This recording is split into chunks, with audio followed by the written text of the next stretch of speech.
is getting slammed over a report on Democrats changing stance on voter ID laws. The headline reading this: Stacey Abrams and the Democrats' evolution on voter ID. The former Georgia gubernatorial candidate now says she could back voter ID, which comes just 2 months after she compared the requirements to Jim Crow. Other Democrats have been bashing Republican-backed voting laws. Making it harder for younger, poorer, non-white, and typically Democratic voters to access the ballot. Shame, shame, shame. This is why when the states start to enact these kinds of voter suppression laws, what I call steal your vote laws, is to try to deny people of color, young people, poor people, the right to vote, people with disabilities. So when Senator Manchin of West Virginia came out, Greg, with his compromise bill, he said, here we go, I'll have voter ID. And Stacey Abrams from Georgia said, I like it. Yeah. But she has this website called Jim Crow 2.0, and she still lists voter ID, that provision, as voter suppression. Yeah, I think that this is what happens when you overplay the race card, because what happens is there's no workable solution. Like, if you constantly keep saying everything is racist, there's nothing left. They're not even sure. The Democratic Party isn't even sure what they're talking about. Years from now, people are going to look back at this era, especially what Chuck Schumer did in the Democratic Party, as the real racist, the white liberal supremacist, for assuming that blacks can't get an ID. Think about the contradiction between that message and the message of diversity, which is positive. Hey, black people, you can be an astronaut, you can be an engineer, you can be a rocket scientist, but you can't get an ID because that's beyond your abilities. It's the same mentality that is behind critical race theory, which is white supremacy for liberal elites. It's an academic restatement that blacks aren't capable and only superior whites to blacks can help them. That is why it is so disgusting. A couple of the other issues that are in this bill or provisions, Dagan, include a proposal to divert taxpayer money to pay for campaigns. That's really, really unpopular. And then also a mandate for ballot trafficking, which basically says you can go around and pick up the bills, or pick up the ballots and take them to your local precinct. They're federalizing election law, and they're taking power away from the states. And I think everybody should be upset about that.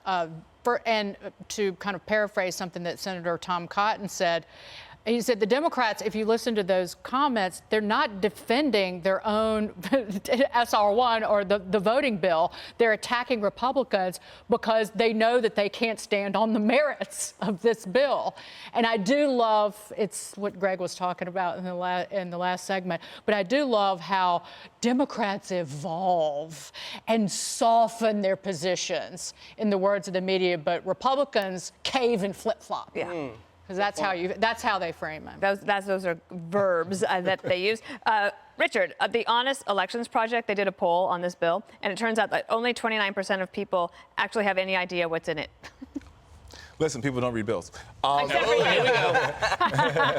But I do think what's interesting is in the Joe Manchin compromise, right, which is the first amendment that would be taken up if there was allowed to be a debate, which there won't be because Republicans will block it, is actually some things that I think are bipartisan in nature, which is what Joe Biden committed to being, right? He said Republicans' biggest sticking point was voter ID.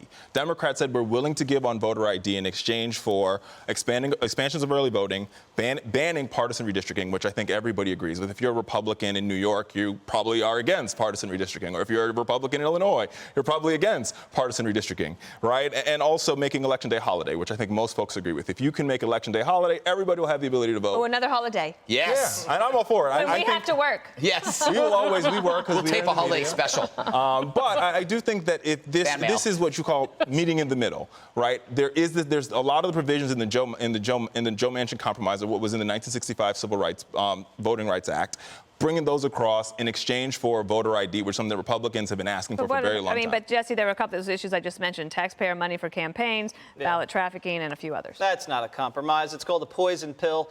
Fox News alert. I was right.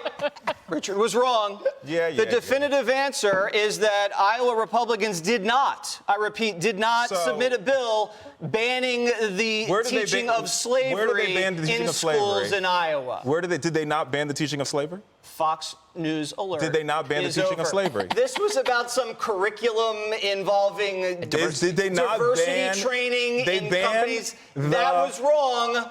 I was Excuse right. me. So the bill, I was to be right. clear and to be fair, Go ahead, Richard. the bill bans the teaching, and let me go back to my notes, of slavery, sexism, racial segregation, Richard? and racial Where, discrimination Richard? in training for employees. Oh, okay, and so not in students schools.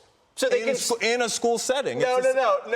Where That's else would not they what ban you it? said. Where That's else would not they what ban you it? said, Richard. Funniest thing Teaching ever. slavery is not to prohibited mention in the fact- Iowa in this bill. Not to mention the fact that the bill is it's poorly written. Hey, it is vague. poorly it read, has too.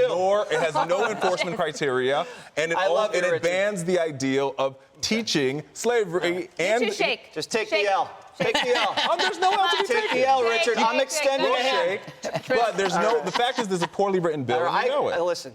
It might all be bills poorly are written. poorly written. I agree with that. We're You should killing read it. them more. We're killing it with the I had Iowa Johnny do it demo. for me. Hey, Sean Hannity here. Hey, click here to subscribe to Fox News YouTube page and catch our hottest interviews and most compelling analysis. You will not get it anywhere else.